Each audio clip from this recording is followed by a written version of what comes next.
My name is Jerry. I'm 72 years old, and I've seen a lot in this life. I was a teacher for almost 4 decades here in Pittsburgh, Pennsylvania.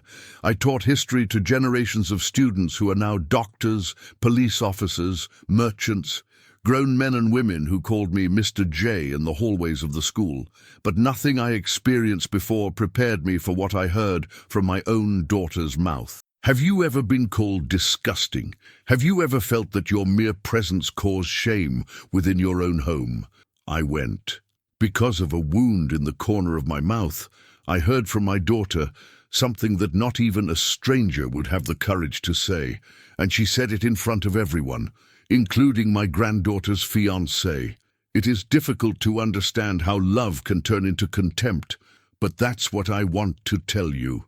Not only what happened, but how the silence, which seemed weak, became my greatest strength. If you've ever been judged by your appearance, if you've ever felt ashamed for something you didn't cause, then this story will touch you deeply, because sometimes it is silence that answers for us. But before we dive into the heart of this story, I need you to know something.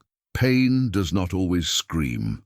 Sometimes she just keeps quiet. And that day, in that dining room, when my daughter looked at me with disgust and said that I looked like a disgusting old man, that I should hide at home, I didn't raise my voice. I didn't fight back. I just stayed there, my mouth throbbing and my heart silent. My granddaughter's fiancé, a boy from a traditional family, was sitting right there. He saw it all. He listened to every word. And although no one knew at that moment, that scene planted an answer that time would make flourish. A response that came not with shouts or revenge, but with justice. Now, if you've come this far, it's because you may have felt something similar. And if what I experienced touches your heart in any way, I ask, leave your like, subscribe to the channel, and stay with me. This is not just a story, it's a piece of my life, and sharing this with you helps me not to carry this weight alone. There are things that only those who lived understand, and I know you'll understand. The wound started small, a canker sore in the corner of the mouth, one of those that we think will disappear on its own in 2 or 3 days. I was kind of stressed, sleeping poorly. I thought it was just my body complaining a little about age. I applied those ointments from the pharmacy, rinsed with chamomile tea, avoided strong seasoning. Nothing. Instead of improving, the damn thing grew. It started to hurt to speak, to brush my teeth, even to yawn. And what was an almost invisible little thing became a swollen red cut, which throbbed as if there was fire inside. Even so, I didn't complain. I've never been one to make a fuss because of pain. My habit has always been to hide the discomfort, take a deep breath, and go on with the day. But this time, the mirror didn't lie. My mouth was already slightly crooked on one side. It felt like I had been punched. The inflammation grew, and little by little, it deformed me. It was as if the disease had chosen the exact place where I communicated with the world. My speech, my smile, my expression. Everything began to fall silent, along with that wound. I made an appointment with Dr. Madison Clark, a young woman, firm, with eyes that do not disguise difficult truths. I went to the UPMC Mercy Medical Center on a cold morning, alone.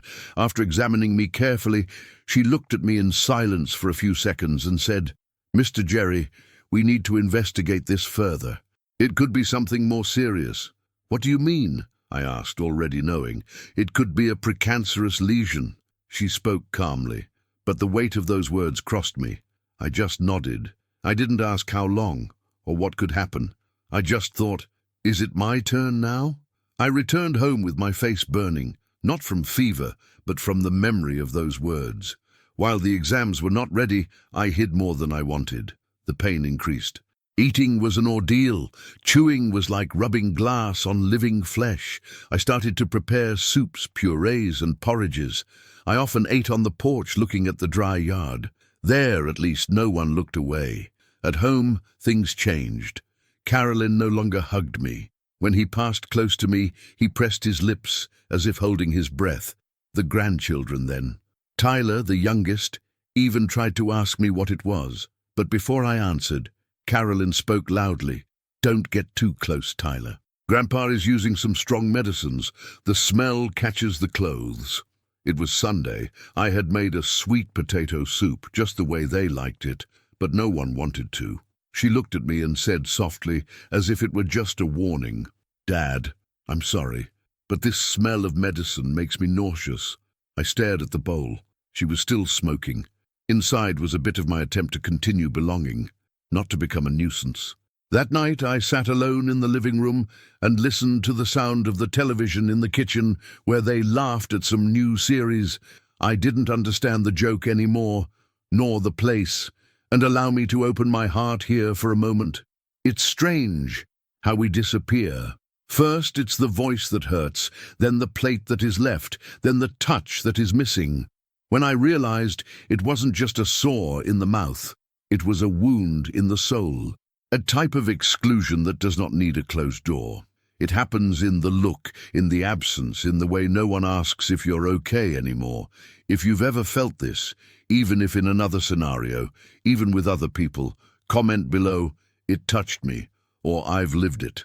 Sometimes just by reading that someone understands, we already feel less pain. The days passed slowly. The wound was increasing. The swelling began to take part of the jaw.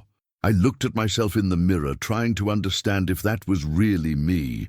My voice was already slurred, low, and there were times when I didn't even recognize the sound anymore. The doctor said that the complete result would come out soon, but inside me, something was already saying, "Jerry, get ready." And even in the face of all this, I still tried to maintain my routine, folding my clothes, taking care of the plants, sweeping the garage. It was the only way to continue existing there. Because inside the house, I was already a shadow, and it was then that the invitation to dinner came, that dinner that would change everything.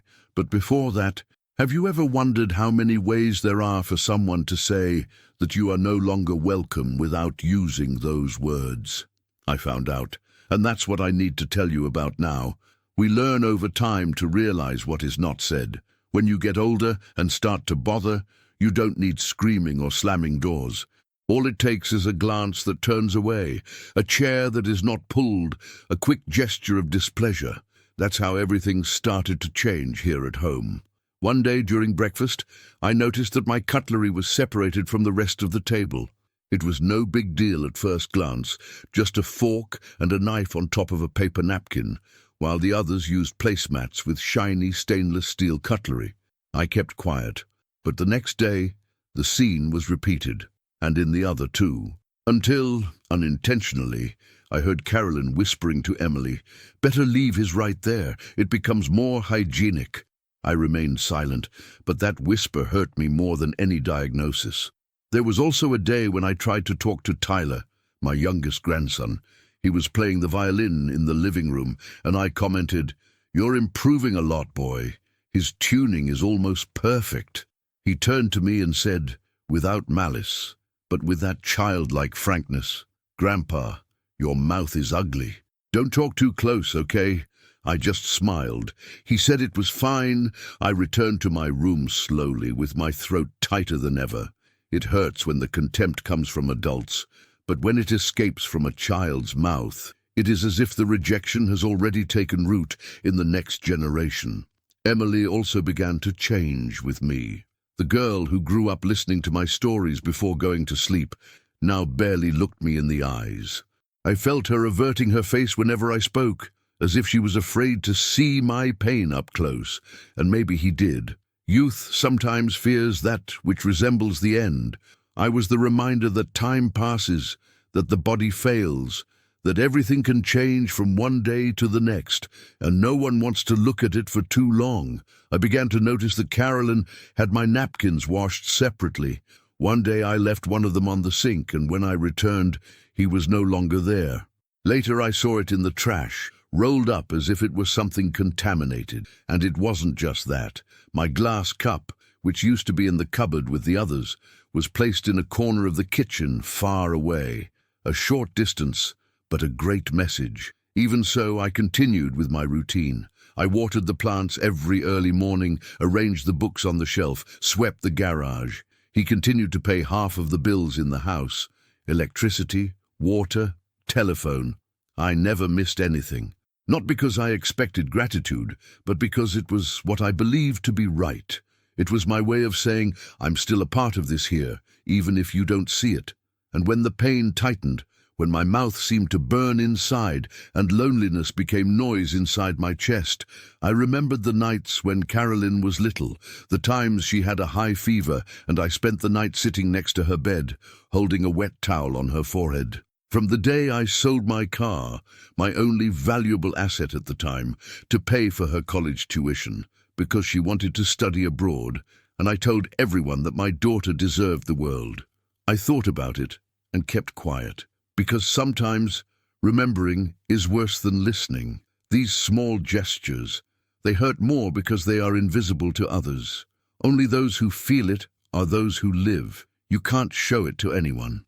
You can't say, my glass has been taken away, because it sounds silly, but those who have been through this know it's not the glass, it's not the cutlery, it's not the napkin. That's what they stand for. It's the subtle way in which we are pushed out of people's lives. I started sleeping earlier, not because of physical fatigue, but because of lack of conversation. The room became their territory, the kitchen, an area where I only entered to prepare my soup. My space was the bedroom and the balcony. There I still felt like I owned myself. And then came the announcement of the dinner. A special dinner, according to Carolyn. Jonathan will come to meet the family, Dad. I want everything to be perfect. He was Emily's fiancé. A good-looking guy, polite. He studied in Harrisburg. His family has a strong name there. Carolyn was elated, organizing everything as if it were a gala event. At the time, she looked at me and said, a little awkwardly, Dad, it would be nice for you to wear that blue shirt. The flannel one, you know. It's more discreet. I understood what she meant. It wasn't about the shirt. It was about hiding the wound. Hide me. But I said, that's okay. I would do my best not to get in the way. The invitation was made. The table would be set. The groom would be introduced, and I no longer knew if I was part of the family or just a spectator sitting in the corner. But what I didn't know yet is that this dinner would not be just a presentation. It would be the beginning of the end of something, and the beginning of an answer that time was still preparing. Because at that dinner, the silence would make more noise than any toast. Have you ever been in a room where everyone talks, but no one sees you? So listen to me, because what comes now, that's what changed everything. The announcement came on an afternoon like any other, while I was tending to the ferns on the porch. Carolyn showed up at the kitchen door, excited, with her cell phone in hand, and said, Dad, Emily got engaged. Jonathan proposed to her this weekend in Harrisburg. I was silent for a second. Emily was the granddaughter I carried the most, who spent entire afternoons in my office drawing while I graded exams. My heart wanted to vibrate, but her face no longer shone when she saw me. Still, he smiled and said, I'm happy for her. Carolyn then added, we are going to have a formal dinner here at home, only with the closest family. I want everything impeccable. Jonathan comes with his parents, and I want them to have the best impression possible. You're going to be, right? I nodded, and before I could say anything, she added, Oh, I just ask you to avoid talking too much. You know how it is, right? He says little. And if you can wear that blue shirt, the flannel one. She is more discreet. I understood. It wasn't about what I was going to say. It was about what I shouldn't show. The wound in my mouth was more inflamed that week, swollen with a reddish border that cut the corner of the lip and went down to the chin. I was applying ointments prescribed by Dr. Madison, taking antibiotics, making compresses, but progress was slow, the pain constant, and the image hard to hide. But even so, I wanted to go, because that was still my home. And they, despite everything, were still my family. The day before dinner, I went to the closet and removed my old blue flannel shirt. I washed it by hand, carefully, rubbing it on the dirtiest parts with coconut soap. I hung it on the clothesline and watched the cloth sway in the wind as if it were a flag of resistance. In the bathroom, I trim my nose hair with a rusty scissors. I shave my face, even if the blade scratches the already sensitive skin. I put on some of my old perfume, the same one Margaret gave me on our last Christmas together before leaving. I look in the mirror, and as I yawn, I see the wound open a little more. He bleeds lightly, as if to say, "You shouldn't go." But I take a deep breath and murmur, "I'm not going to stop participating in their lives just because my body has aged." On the day of dinner, the house smelled of lavender and roast beef. Carolyn was nervous, reviewing cutlery, adjusting glasses, giving orders to her grandchildren. "Tyler, put your phone away. Emily, arrange the flower at the entrance. Dad, please, when they arrive, just greet them with a smile, okay?" I nodded. Every sentence was a knife, sheathed in politeness. I knew that here I was, the old man of the house, the discreet nuisance, the detail outside the perfect arrangement that she wanted to present to the groom's family. But even so, I sat at the table, and I waited. When the Rutherfords arrived, an elegant couple, full of rehearsed smiles, Carolyn made a point of putting herself between them and me. "That's my dad," she said, almost whispering, as if presenting a dusty antique that she hasn't had time to clean up yet. Jonathan, the groom, shook my hand. His eyes stopped for a second on my mouth, but he didn't say anything. His father, with a quick, restrained look, turned away. The mother smiled courteously but did not come closer. We all sat down, me in a corner of the table. Emily, all dressed up, smiled at everyone, except for me. I stood there, slowly eating a piece of bread soaked in broth, because it was the only one I could chew without pain. The wound throbbed. The pain went up his jaw like a constant shock wire, but what hurt the most was not physical.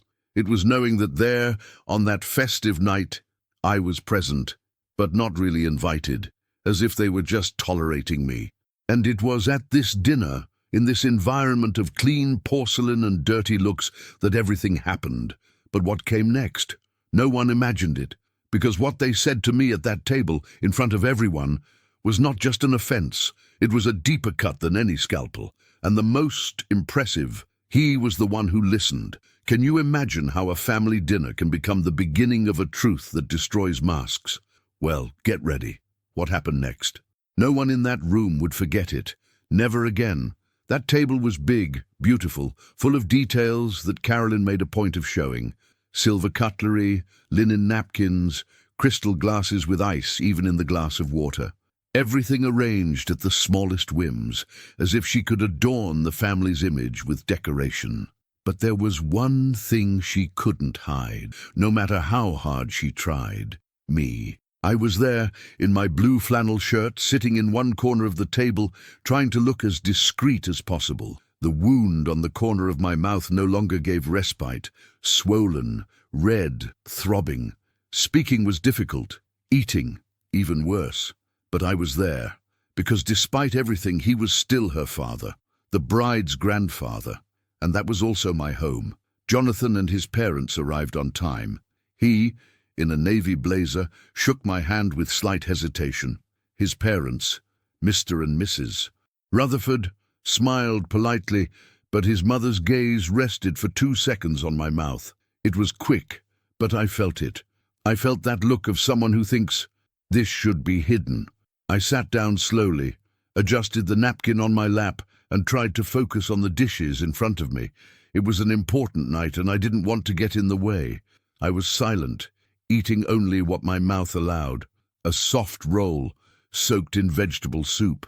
Dinner continued with the usual conversations: college, marriage plans, places where the Rutherfords travelled. I looked at Emily and saw there a young woman who once lay on my chest to listen to stories, who loved me to imitate character voices. But that night, she didn't look at me. She seemed nervous, focused on impressing her in-laws. Her every sentence was measured, rehearsed, as if she were in front of an evaluation board. Carolyn led the show masterfully. He laughed out loud, praised his future son-in-law, started a conversation with his parents, until, unintentionally, I interrupted. It was natural. I remembered an old scene.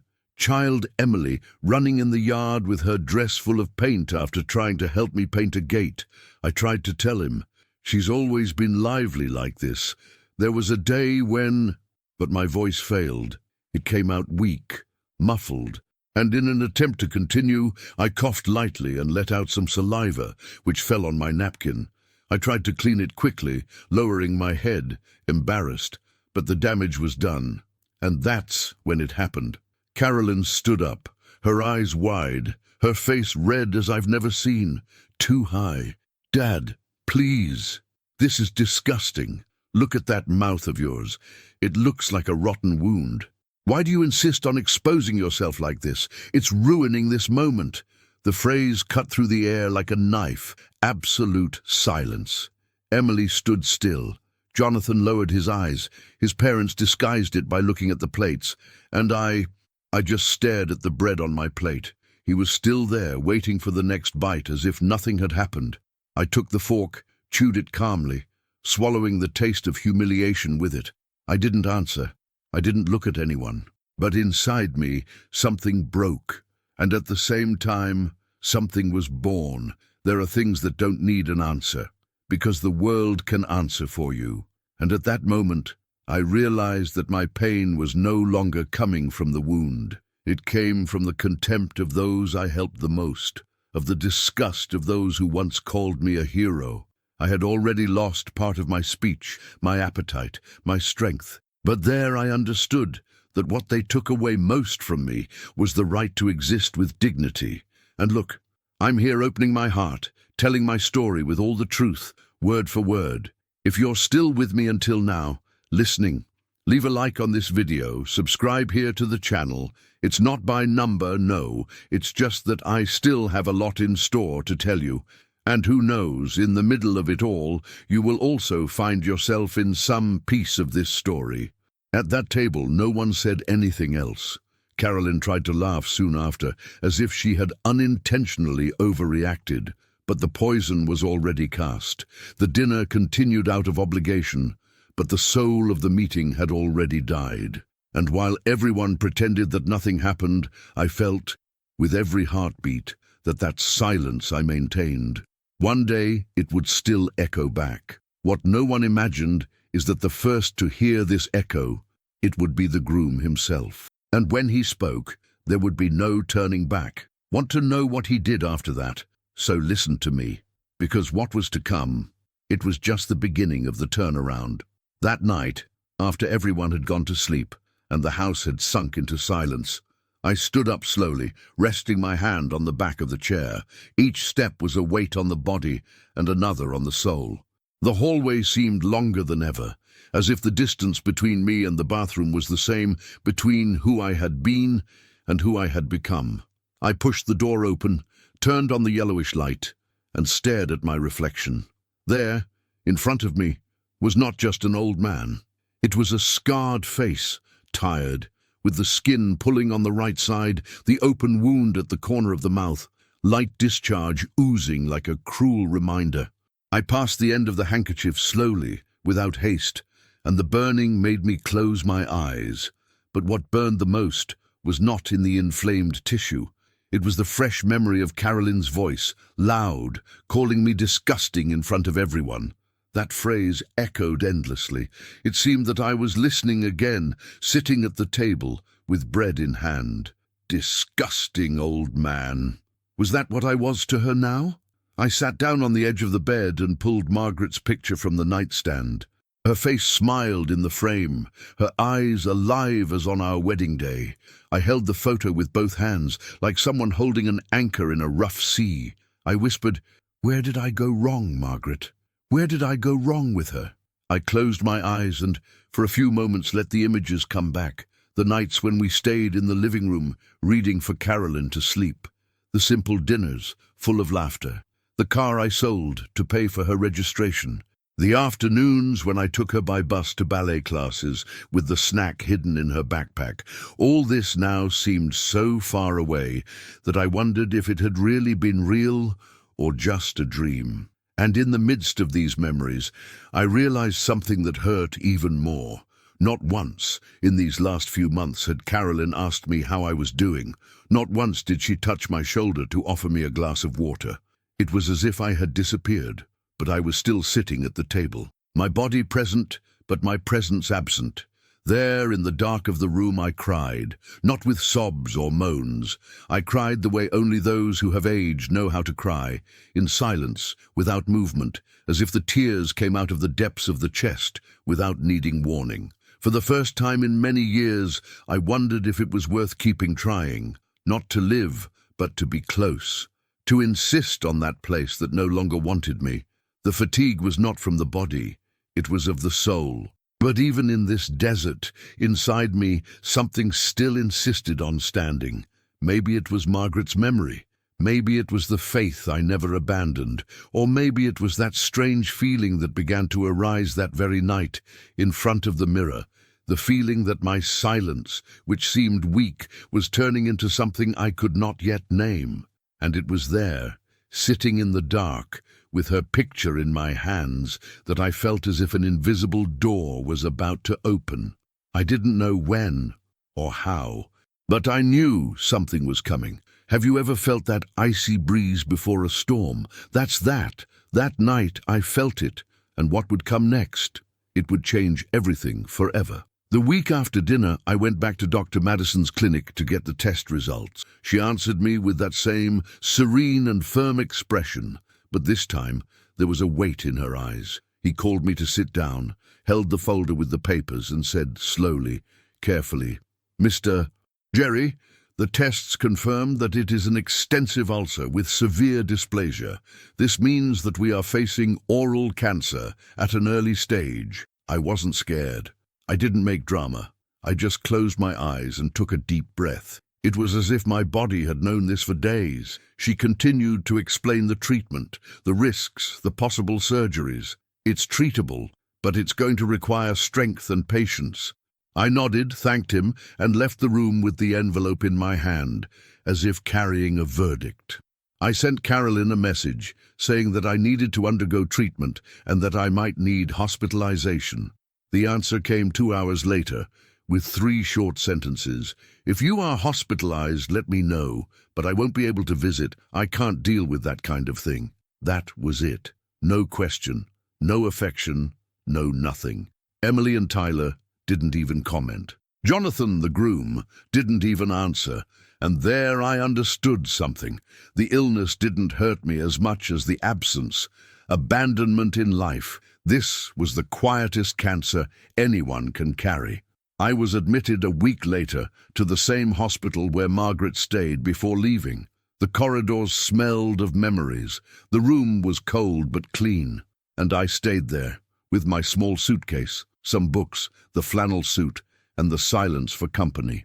In the first few days, no one showed up. No visits. No phone call from the house, not a single ticket, only the nurses coming and going, always with care and politeness. But one Saturday morning, something changed. The first visit was from Pastor Lewis, from the Oakland Baptist Church. He came in with a wide smile, brought a homemade loaf of bread, sat next to me and said, "You were a father to many around here, Jerry. I came to remember that." We talked for an hour. The next day, 2 former students came. One of them is now a school principal. He brought flowers and a handwritten card. "You believed in me when even my father didn't." In the days that followed, others came. Former teachers, old neighbors, even a young man I helped with a scholarship in the 1990s. One by one, they arrived with words I hadn't heard in a long time. "You changed my life, Mr. Jerry. You were the firm voice of the school. My father spoke of you every Sunday." And it was there, in that hospital room, surrounded by someone I didn't even imagine remembered me, that I understood a truth that no one taught me. A man's value is not in what his children say, but in what others remember. Can you understand that?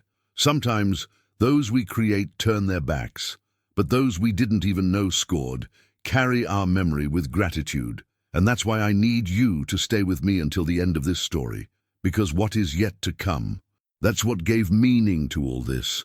At the hospital, I started treatment, the liquid diet, the medications, the face lost volume on one side, the mirror showed the marks, but I was no longer frightened by what I saw. The pain had changed address, and even so, every day I tried to get out of bed a little, straighten the quilt, brush the little hair I had left, not out of vanity, but for dignity. The nurse said, "You are too strong, Mr. Jerry," and I smiled. Little, but smile. In the next room, a gentleman named Wallace began to greet me every morning.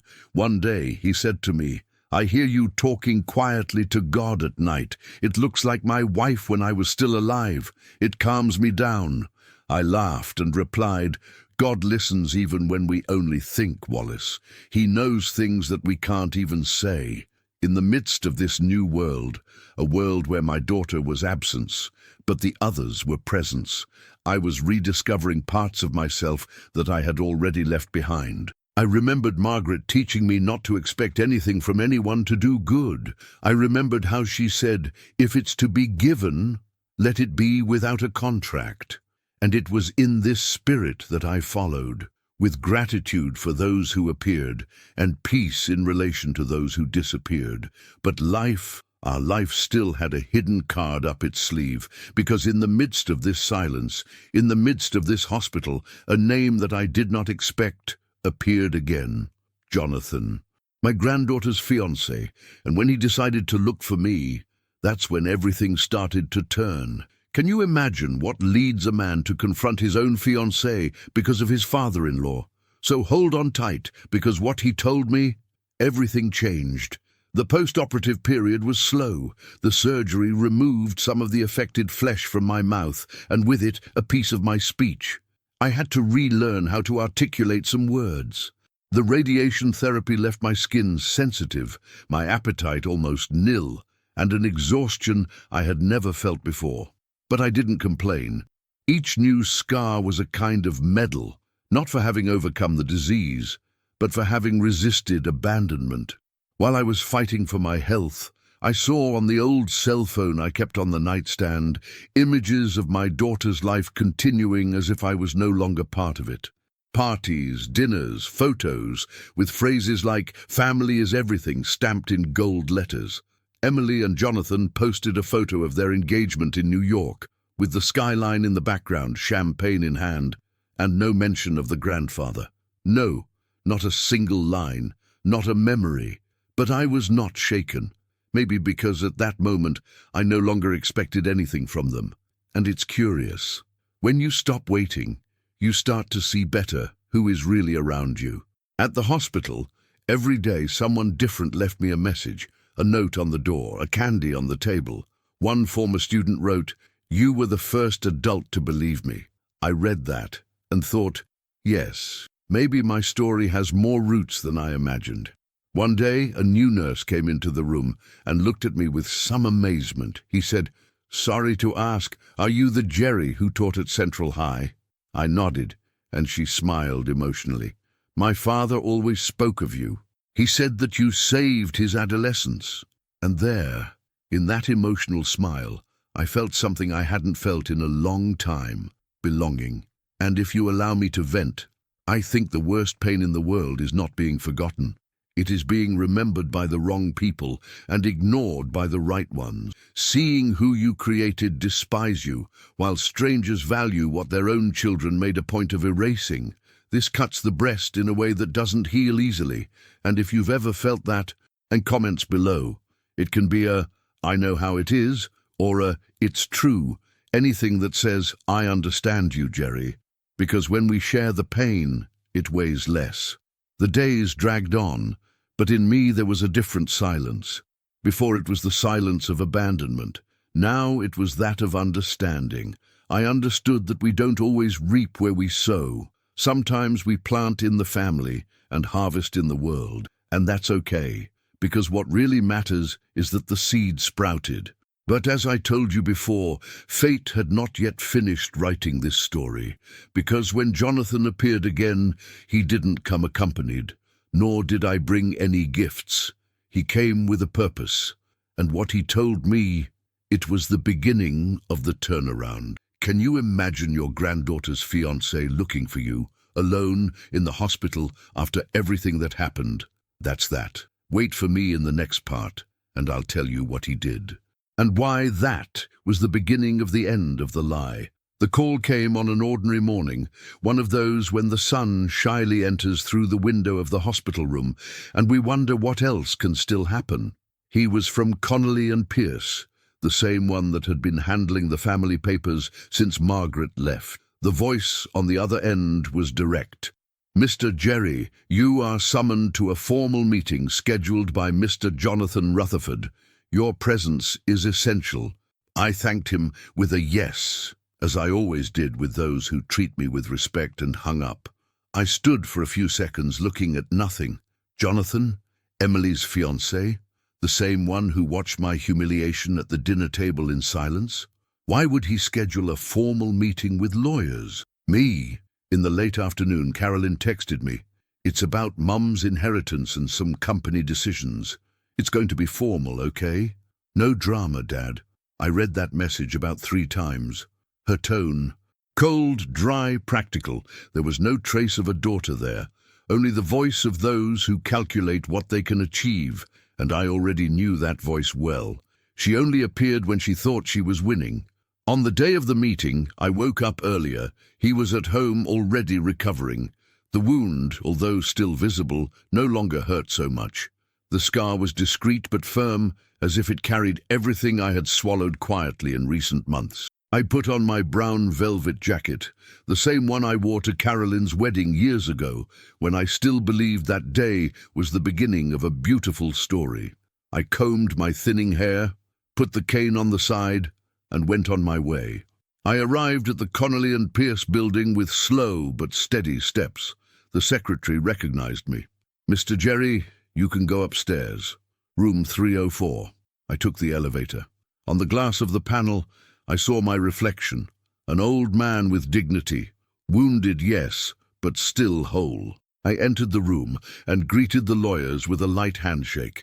Jonathan was sitting at the end of the table. He looked at me with a strange expression. It was not fear nor guilt. It was heavy, the weight of someone who is about to take a burden off his back. Carolyn arrived soon after, in high heels, heavy mascara, and a rehearsed smile. "Hi, Dad. I'm glad you came. Let's solve this quickly." I sat in silence. The lawyer opened the briefcase, began with those legal phrases that sound like a theatre rehearsal. "We are here to deal with the distribution of Mrs. Margaret Elizabeth Dawson's assets, as recorded in a 2010 document, and other adjustments involving shares of the family business." But before he could go any further, Jonathan raised his hand. "Excuse me. First of all, I need to speak." Everyone stopped. Carolyn widened her eyes. "Jonathan, it's not the time." He ignored it. He stood up. He looked at me, and then he looked directly at her. "I need to tell what I saw, what I experienced, and why can't this meeting continue as if everything was normal?" The room fell silent, and I, there, sitting with my hands resting on the cane, felt that I was about to hear something that would change the course of everything. Have you ever felt that instant before the storm, when the wind stops and everything gets too still? Well, that's how the air in that room was, stationary, tense, and about to break through. And what Jonathan was going to say there, it was just the beginning of the fall. The truth, when it arrives, does not ask permission. She just enters. And what he revealed soon after, no one in that room would forget it. Never again. The room seemed smaller than it really was. The walls lined with legal books, the yellowish light on the ceiling, and that too cold air conditioning. Everything contributed to the feeling that time had stopped. I was sitting at the end of the table, with my hands crossed over the cane. My wound no longer bled, but it still marked my face. But that morning, it wasn't her who hurt. It was the weight of expectation. Carolyn crossed and uncrossed her legs, straightened her hair, drummed her fingers on the mahogany table. She wanted everything to pass quickly. She wanted to leave there with more than she entered. That was clear. The lawyer straightened the pages, reading with that voice of someone who thinks he is saying something important, but no one really listens. And Jonathan, Jonathan. He was there, yes, present, but at the same time he seemed to be somewhere else. His brow furrowed, his eyes downcast, his breathing heavy. I had seen this kind of expression before. It was the face of someone who is about to make a difficult, and perhaps definitive, decision. That's when the lawyer began reading the assets that Margaret had left. Property located in Squirrel Hill, joint account funds, family business stock, artwork. And before he got to the third clause, Jonathan raised his hand. "Excuse me." His voice cut through the room like a knife. Carolyn reacted immediately. "Jonathan, this is not the time. Wait for it to finish." But he just shook his head and said, "I'm sorry, but that needs to be said before any definition." All eyes turned to him. Even the lawyers, who usually do not show surprise, were tense. I kept silent. It was a habit, yes, but there it was more than a habit. It was a strategy. Silence has a way of letting the other reveal themselves. And I knew that if I spoke, I could interrupt an important moment. So I kept quiet. I just watched. Jonathan took a deep breath. He stared at Carolyn for a second, then looked at me. "Mr. Jerry, that night of the dinner, I witnessed something that has remained in my memory to this day, something that made me rethink not only this engagement, but the values of the family I was about to enter." Carolyn opened her mouth, but he raised his hand, asking for silence. And he continued, "I saw a man try to share a memory, a simple, affectionate gesture, and I saw her own daughter interrupt this with contempt. I heard, with my own ears, the words, 'This is disgusting. Look at that mouth of yours. It looks like a rotten wound. Why do you insist on exposing yourself like this?' And no one, absolutely no one at that table said a word. Me neither. And that eats away at me to this day. At that moment, the world seemed to stop. Carolyn turned pale. One of the lawyers cleared his throat. I just lowered my eyes, not out of shame, but out of respect for the seriousness of what was being said. Jonathan continued, "I come from a traditional family, yes, but traditional for us has always meant honor, respect, and I asked myself, what kind of person am I about to call a wife if she is capable of treating her own father as a burden, as an aberration?" The silence that followed was absolute. Carolyn tried to laugh nervously. "Jonathan, that was an exaggeration. My father was weakened, and I just wanted to preserve the moment. You know I have a sensitive stomach." But he didn't let it end. "No, words reveal the heart. And that night, yours was revealed." At this point, my breathing became heavy, not anger, of a certain quiet astonishment. I didn't expect Jonathan to have kept that, much less that it would bring it up there, in front of everyone. But he did. I brought it with dignity, justly. If this piece of my life can become a mirror or a hug for someone, will it help me to carry it forward? Like and subscribe here to the channel. It makes more difference than you think. The story you're hearing here is not just mine. It belongs to many who were silenced within their own homes. And maybe, with your help, more people will find the courage to continue standing, even with their souls torn. Jonathan sat down again. The lawyer asked for a break. Carolyn left the room saying she needed air. I remained there, motionless, but inside I felt something I hadn't felt in a long time. Justice, silent, but entirely. And little did I know that that moment was not yet the end. Jonathan had more to say. And what came next? It was the final blow. Do you think the truth ends when it's told? Not always. Sometimes it just begins. Wait and see. Jonathan took another deep breath, like someone who has been carrying a burden for a long time and finally finds the strength to let it fall. His eyes were steady, not with anger, but with truth. At that dinner, ladies and gentlemen, I saw something that haunted me more than any diagnosis. I saw a man trying to smile in pain, trying to maintain his dignity, even with half his mouth open for a wound. I saw a grandfather making an effort to tell a story of his granddaughter with affection, and I saw her own daughter cut this man with words that echo in my mind to this day. He looked around, staring at each one present. She called him a disgusting old man. He said he should hide. That was ruining the moment. I heard, everyone listened, and no one did anything. Carolyn shifted in her chair, uncomfortable.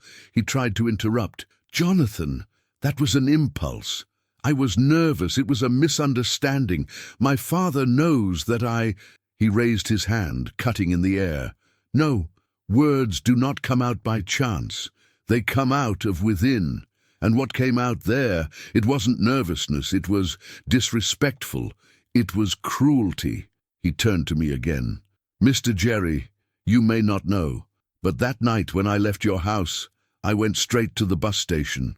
I spent the night in a roadside hotel in Harrisburg, sleepless, just thinking about what I was about to do with my life." He turned to the lawyers. "I cannot and will not marry someone who treats his own father as if he were garbage. I don't want this blood mixed with mine, nor my name linked to this type of conduct." The room froze. I looked at Carolyn. She was pale, almost grey. The clenched hands, the smudged lipstick, the drooping posture. She tried to laugh, a nervous, unfunny laugh. "Guys, he's exaggerating. This is all drama. My father is here in one piece, see? He knows that I just wanted to preserve the environment. It was out of politeness." But her voice no longer had strength. It was thin, trembling, empty. Jonathan pulled an envelope out of his jacket and placed it on the table. "Here's the official breakup of the engagement, with all terms signed.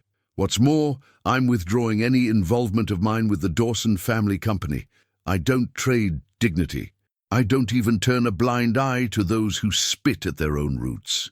Do you know when the ground doesn't fall under your feet, but rises and pushes the person against their own conscience?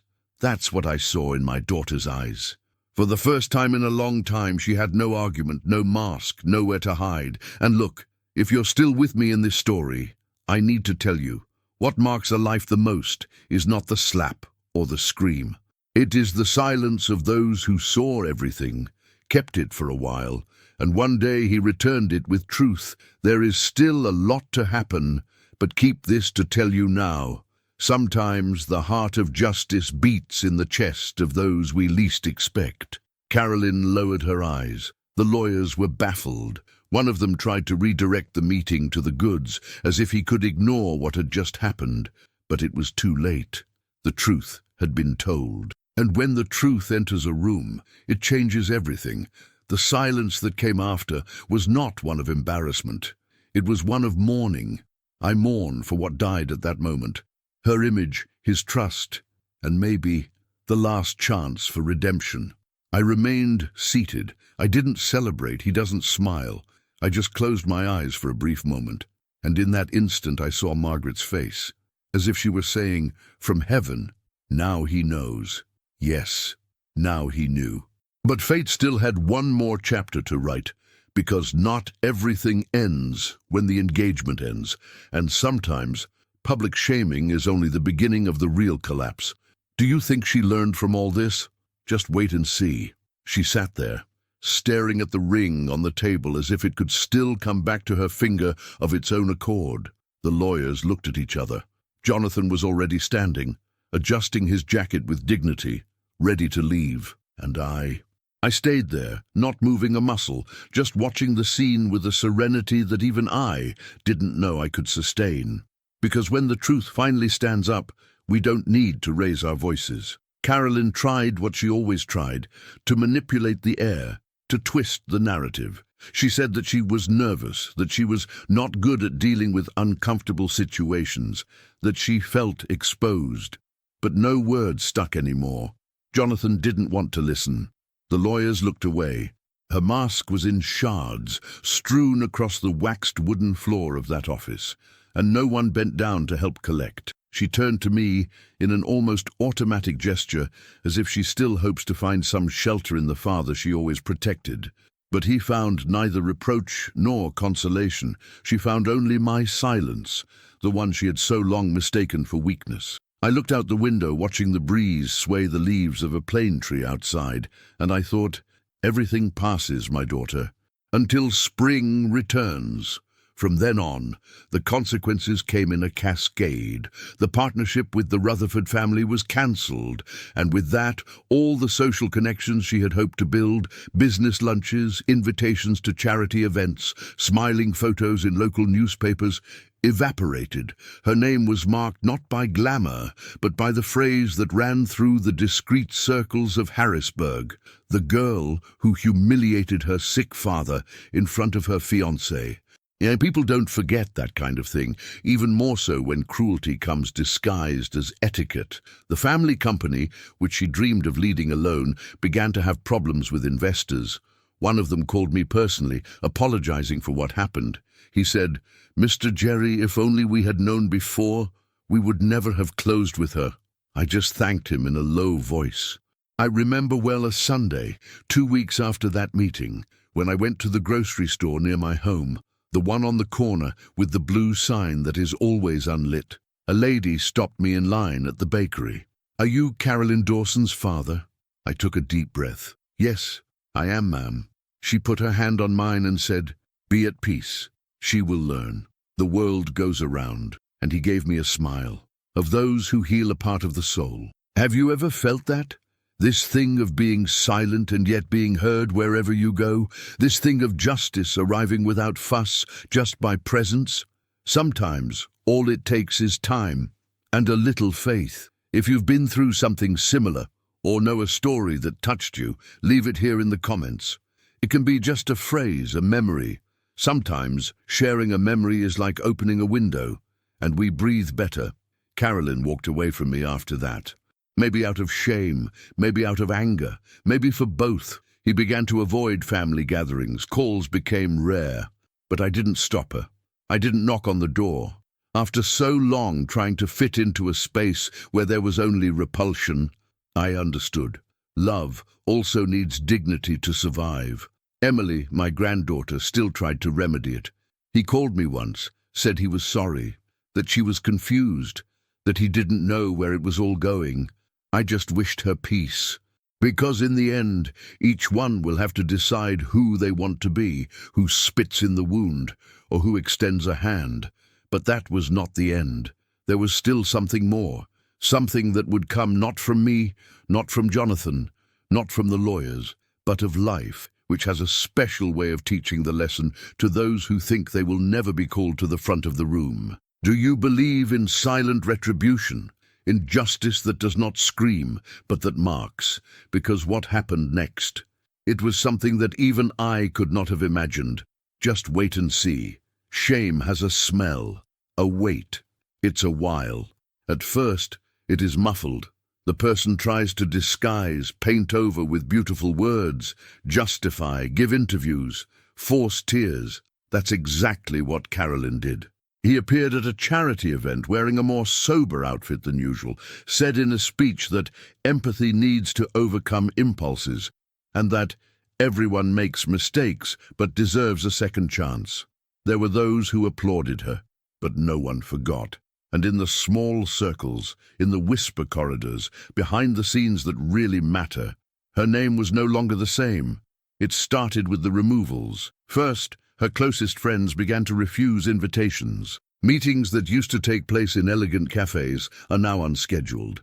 A group of former Temple University faculty classmates, with whom she maintained a certain social prestige, organized an alumni meeting, and her name was not even mentioned on the guest list. But the most public blow came from a former colleague who posted a message on LinkedIn.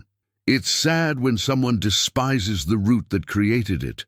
A beautiful name does not cover an ugly soul." Indeed, the publication did not mention names, but it did not need to. Those who knew the story understood. The school where Emily taught, a traditional institution in Lancaster, turned down a bilingual education project that Carolyn had been trying to get off the ground for months. The director was polite on the phone, said it was for reasons of alignment with institutional values.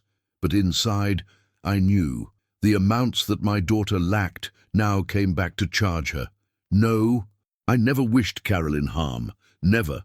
But seeing the consequences arise, not out of revenge, but as a reflection of his own choices, brought me a kind of peace. Not the peace of satiated resentment, but that of restored balance.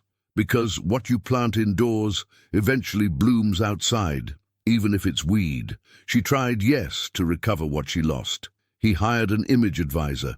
He recorded emotional videos talking about his father's aging and how the family is learning to deal with changes. She said that she was misunderstood, that she was under pressure, but no one believed it anymore. The wound she opened, trying to hide mine, was now the one everyone saw in her.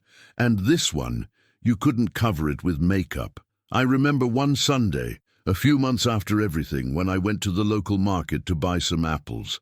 The girl from the stall recognized me, gave me 2 more and said, "Thank you for being who you are." His story has taught much more than any speech. And look, that moved me, because in the end, the words that mark us are not the ones we say, they are the ones that others choose to remember us. Carolyn started to go out less. He stopped attending events. Her house, once full of guests on weekends, was silent.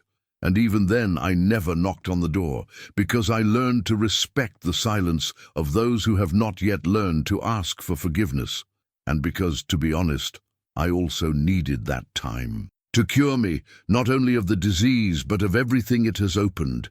And if you've made it this far with me, if you have listened to all this with an open heart, you may already know we have not yet reached the end point. Because if the world goes around, sometimes it also bends. And when pain turns into dignity, fate finds a way to show the truth. Can you imagine what happens when someone is forced to look in the mirror and for the first time no longer sees what they used to control? But what did you lose? Because it was at that moment, in that heavy silence that she herself created, that Carolyn knocked on my door. And what she said, to this day it echoes in me. Just wait to hear. The tribute was on a Thursday afternoon. The sky was clear, the very clear blue that we only see in autumn here in Pittsburgh.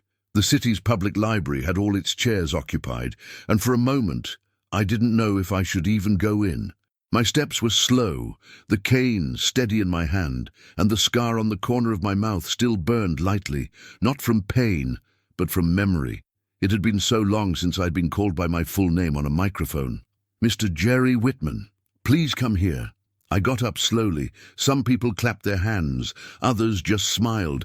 But what gave me goosebumps was to see, in the front row, 3 of my first students. Already grown men, white hair, teary eyes. They looked at me as if I were still in that Lincoln High School classroom, in my history teacher's coat, teaching about the Civil War or the Constitution of 1787. And that's when I understood. Time does not erase who we really were. The principal of the school took the stage and said a phrase that was engraved in me. Mr. Jerry taught me that wisdom is not in those who speak louder, but in those who listen with the heart. At that moment, my eyes burned. Because I listened to so much in silence, I endured so much silence, and yet it was this silence that spoke for me. I didn't have to scream, nor explain it to me, nor to refute what my daughter told me at that dinner. It was as if God had used the time to answer for me. And he answered. The local newspaper sent a reporter. They took a picture of me near the bookshelf where the books I donated when I retired were. The next day, an article came out with the title, "The Silent Teacher Who Formed Generations." They gave me a printed copy, one of those to keep in a frame. I brought it home, put it on the shelf in the living room, next to the photo of Margaret with her grandchildren when they were still small. And you know what's curious? That bookshelf had not received any new portraits for years. But that one, I felt I deserved to be there, because it was mine, not borrowed, not tolerated. It was something that no one gave me out of obligation. It was earned by what I sowed in silence. Carolyn did not appear at the ceremony. Neither did Emily. Neither did Tyler. They didn't send a message, no excuse, no justification. And, to be very honest with you, for the first time in a long time, I didn't miss it. Because when we spend our whole lives trying to be seen inside the house and are only seen from the outside, at some point the penny drops. maybe the home we gave. It's not always home that comes back to us, but that's okay. I learned to look at the right side, to see who really reached out. And in that auditorium, full of people who remembered me for the right reasons, I realized I wasn't just an old man with a wound on his face. It was someone who had left roots. The emotion of the night was complete when, at the end of the event, a girl approached. She had very curly hair, green eyes. "Mr. Jerry, you must not remember me, but my mother said that you were the first professor to believe that she could go to college. Today I am a doctor. I came just to say thank you." She squeezed my hand firmly, and in that touch I felt something that hadn't come from my family for a long time. Pride, respect, recognition, no pity, no disgust, only truth. And I tell all this, not to brag, but because I know there are a lot of people on the other side who may be going through something similar. Good people who did the best they could, and yet were left aside by those who should take care of them. And I want you to know, sometimes recognition doesn't come from where we expect, but he comes, he arrives, and when it arrives, heals a piece that we didn't even know still hurt. That night ended with me sitting on the bench in the square, in front of the library, with a hot coffee in my hand and the folded newspaper on my lap. I looked up at the sky and said softly, "Margaret, I'm still here, and if you're listening to this, if you've come this far with me, it's because the hardest part is still missing, the one that burns and liberates at the same time. Do you want to know what happened when my daughter knocked on my door again? After all, that's when the wound really heals, and fate's answer turns out to be entire. It was on a rainy afternoon, one of those when the sky gets heavy and the sound of the water hitting the window seems to tell a story of its own, that my phone vibrated with a different notification. It was a message from Carolyn. "Dad, I know I made mistakes. Can we talk? I miss you at home." I read and reread those words about 5 times. The tone was sweet, perhaps even regretful. But you know when sugar seems to hide a bitter taste behind? I smelled the guilt there, disguised as affection. And not even 2 hours later, another message arrived, this time from Emily. "Grandpa, are you going to my wedding?" Cold, direct, without even asking how I was, not to mention what happened or what had been crossed since that night. I leaned back in the armchair in the living room, looking at the corner where I keep Margaret's books. The sun no longer entered as before, but peace. This one lived there, and you know, in that moment, I realized something that I had never allowed myself to feel clearly. I didn't owe anything to those messages, nor hurry, nor an answer, nor explanation. The silence that I once used as a shield was now my territory of safety. I let the days go by, prayed. I talked to Pastor Franklin from the Oakland Baptist Church. I told him everything, without flourishing. He listened to me with that patience that only those who have been through a lot have. And when I finished, he opened the Bible, read a passage from Proverbs, and then said just this: "Not every door needs to be reopened. Some we lock up and give the key to God." That kept hammering on me. I, who have always been a man with open doors, who have never denied shelter even in the worst winters, began to understand that protection is also love. I sat at my desk that same night. I took off the cap of my old pen, the blue one Margaret gave me on our 25th wedding anniversary, and wrote a letter, not long, but firm, white, no bitterness. I said that I had read the message, that I understood that perhaps there was regret, but that some wounds do not heal with words, but with attitudes, with time, and with respect. I said I wouldn't go home, because I learned that a home without love becomes a prison. And that, for the first time in a long time, I was learning to breathe outside the chains of fear of displeasing. I also wrote that I would not go to Emily's wedding, not out of anger, but because I was uninvited in silence months before, when she chose to shut up, and that if one day she wanted to look me in the eyes as a granddaughter, as a real family, my door would be open, but not as an extra for a pretty photo, as someone whole who deserves presence, and not just space. And you know, there are things that we live and keep, but maybe by telling, we help another heart to breathe. If this story touched you, if you're listening to me on the other side with a knot in your chest, like this video and subscribe here to the channel. This isn't just about me. It's about all of us who have swallowed harsh words in silence and are still standing. I went back to living my days calmly. I woke up early, watered my plants, read a little. From time to time I had visitors, the pastor, a former student, even the lady who sold cakes on the corner and who always left me a slice of apple with cinnamon. And within this new silence, I found a good noise, that of dignity returning to its place. But there was still one thing missing, a gesture that would come without warning in the middle of any afternoon. An envelope left at the building's entrance with the handwriting I knew since I taught my daughter to write the letter C in the calligraphy notebook. What she wrote, I wasn't prepared to read it. Are you? Because it's in this letter that everything changes. The envelope arrived 2 days after I left it at the post office on the corner of my street, the same one where Margaret liked to post the Christmas cards she wrote by hand. I made sure to use a pen, paper and stamp. No email, no message on the cell phone. That letter wasn't just a response, it was a closing. It was like putting a full stop to a sentence that had been suspended in the air for too long. The handwriting was mine, slow, firm, with traces of someone who has held many hands and a lot of silence. I began, Carolyn, I've been there at every stage of your life. I was the first to hold you in my arms, the first to teach you how to ride a bike, the last to sleep when you had a fever.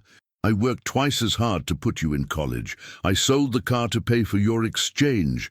I stopped living many of my dreams to build yours. I paused there, looked at the ceiling. I took a deep breath. Then I continued. But when it was my turn to need it, from simply being looked at with humanity, I was treated as a nuisance, like someone who should hide. I remember well what I wrote next. Words that came out slowly, as if my hand knew I was writing the last chapter of a story that was too long. You called me disgusting for a wound I didn't choose to have. It wasn't the pain in my mouth that destroyed me, daughter.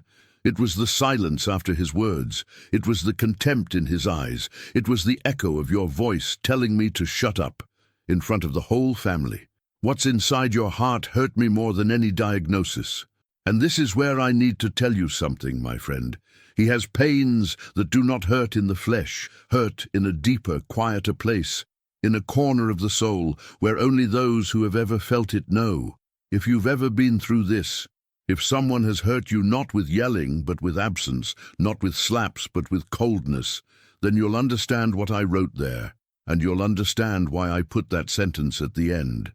In the last line, at the bottom of the page, without a pompous signature, without a date, without nostalgia, I wrote, I don't hold grudges, but I don't save a place either. And that was it. I folded the letter carefully.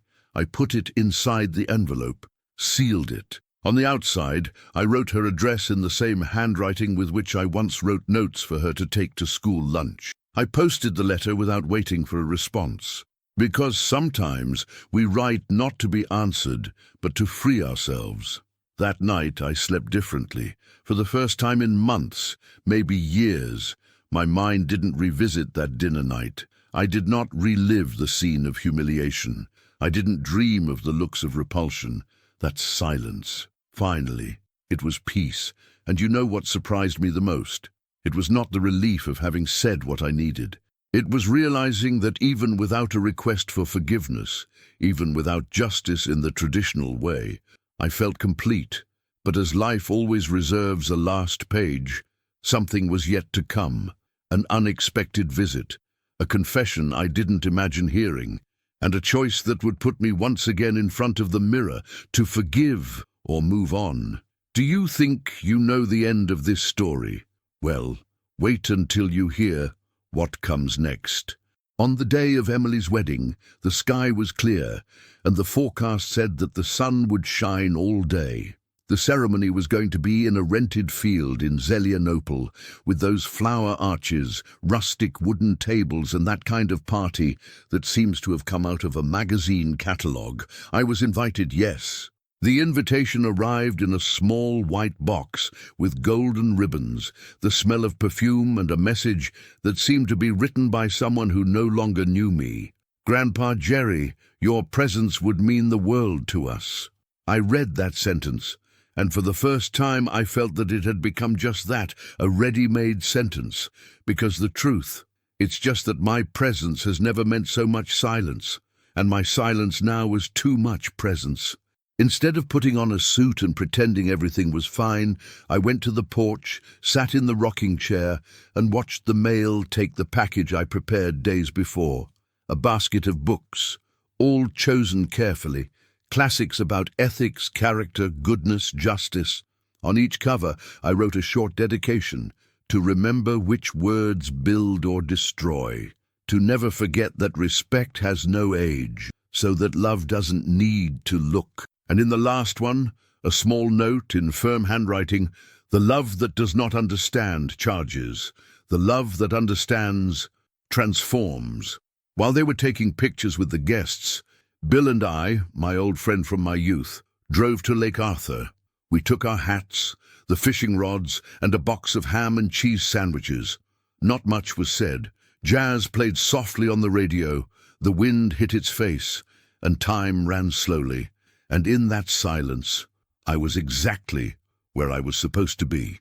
Not on the side of those who pointed the finger at me, but next to those who have always reached out. They told me later that my absence was commented, that some people looked at the empty chair at dinner and said, "He was missed." But the comment I was told the most was that of one of the bride's aunts, Margaret's sister. "This empty chair has more value than all the guests combined." And she didn't speak angrily, nor with revolt, just with that tone of someone who knows the truth, but doesn't need to shout to prove it. Carolyn cried, but not of emotion. It was that dry crying, which doesn't solve anything, it only reveals. Crying of those who saw what they lost, too late. And you know, at that moment, sitting by the lake, watching the line of the stick motionless in the water, I thought, it's curious how life teaches you slowly, but it charges suddenly. And it's true, we don't lose everything at once. First comes silence, then the looks, then the distance. And when we see the chair is empty, but that empty chair, it was not loneliness, it was a choice. But the story was not over yet, because even with all said and done, there was still one last voice to be heard, an unexpected visit, a request that I did not expect to hear anymore. And there, right there, where silence had already become a home, the question arose: what to do when the one who hurt you? Do you come back wanting to start over? I moved to Erie on a grey autumn afternoon. The air was already smelling of wet leaves, and the trees, with their crooked and red branches, seemed closer to the sky. I chose a simple house, with a balcony and backyard, very close to the lake. I wake up early every day. I make my coffee, butter the bread calmly, and then go to the back to take care of my tomatoes. I've become almost an expert on them. Can you believe it? Every foot has its time, and I respect that time, as I have never respected my own. I learned this from the earth. Everything that is forced rots before it matures. And that's why, even with all the messages that came after, from Carolyn, from Emily, even from Tyler, I never came back. They said they wanted to see me, that they missed me, but what they feel, I don't know. I only know what I felt, and what I continue to feel: peace. And it is this peace that keeps me steadfast. There in Erie, I went back to writing, little chronicles about time, memory, forgiveness, things that maybe no one reads, but that help me to put out what my chest can't keep. Sometimes I receive invitations to speak in churches, community centers, universities. They want me to talk about aging with dignity, and I do. I tell you that the greatest dignity anyone can have is to keep your head up even when others want you to lower your eyes. That no one loses their value because they have a wound on their face, but many people lose their value because they carry poison in their hearts. On one of those cold nights, While I was arranging some boxes of old papers, I found a folder with drawings of the grandchildren. One of them was Tyler's, when he was 5 years old. He drew me with a red cape and wrote underneath, "My super grandpa." I cried right there, alone, with the paper on my lap and my chest tight, not pain, of tenderness. Because even though a lot has been lost along the way, what is true always leaves a trace, and in that wake, I walk in peace. I don't hold grudges. I don't wish harm. But I learned that forced love becomes emotional debt. And debt is not love. It's a charge. It's guilt. I chose to live away from guilt. I chose not to demand attendance, nor to feign forgiveness. I chose my silence as home, because there is a kind of silence that heals more than 1,000 words. And this one I found here, among the books, the plants, and the good memories. Just these days, while I was closing the windows because of the strong wind, I heard someone knocking on the gate. It was night. I put on my coat slowly, walked there with the flashlight in my hand, and then I saw a familiar silhouette. Time had passed, but that face I would recognize even with my eyes closed, and when she spoke, I knew what was to come. I could never predict, because sometimes life still holds one last chapter, and maybe, just maybe, he's the most unexpected of all. She stood there outside my gate, holding a bag with something I couldn't see from afar. It was Carolyn. Her eyes lowered, her face downcast, very different from the haughty woman who one day told me to shut up at the table of her own house. "Dad, can I talk to you a minute?" she asked. I took a deep breath, not of anger, but of remembrance, and I replied calmly, "Of course, but it stays outside. Inside now lives my peace." She did not insist. She just handed me the bag. Inside there was a photo of us, from the times when she still called me a hero, and a short note. "I made a mistake. You deserved more." I didn't cry. He doesn't smile. I just accepted. Because sometimes justice doesn't come in the time we want, but at the right time. And when it comes, it's no longer revenge. It's true. What happened to her afterwards, I don't know. I didn't try to find out. Emily got married, moved, had a daughter who carries my name in the middle. I never did, but I wish she grows up knowing what it is to love without measuring appearance. I follow here, in my simple routine, taking care of the plants, the books, my health, and my silence. My wound, the one on the corner of my mouth, no longer exists, but the memory of it appears from time to time, like a scar that teaches, because what really stuck with me, that's what she revealed. Not about me, but about others. Today, I understand that I was not a victim, I was a mirror, and many people can't stand what they see in the reflection. The biggest lesson I take from all this is simple and profound. Dignity is not negotiable. Not with children, not with love, not with anyone. Sometimes the greatest proof of self-love is to close the door calmly, and not to return. Time shows who we are, and it also shows who never was. To forgive does not mean to allow again. It means going light, without carrying the hurt as baggage. And you know what? The world may even turn its back on you. But if you continue to be who you are, without letting the pain change you, it spins. And when it rotates, it puts each one in the place it built. If you have followed me this far, know that your presence warmed me more than many hugs I never received. Thank you for staying with me until the end of this story. It's not just mine. It belongs to everyone who has been invisible inside their own home, who has heard harsh words when they needed to be held. If this video touched you, leave a like. It's like a silent hug that strengthens this network of real stories. Subscribe to the channel, which is like accepting my invitation to come back for the next coffee, without rushing, without charging, only with listening and affection. And tell me in the comments, where are you watching this story from? I like to imagine every city, every home where my words have found an echo. It also activates the bell, so you don't lose it when the coffee is ironed again. There's always a next report waiting for you. Don't go away yet. Listen to the next true story that will appear on the screen. Always remember, Each wrinkle tells a story, and each story carries a strength. Watch the next video here on the channel with another incredible story.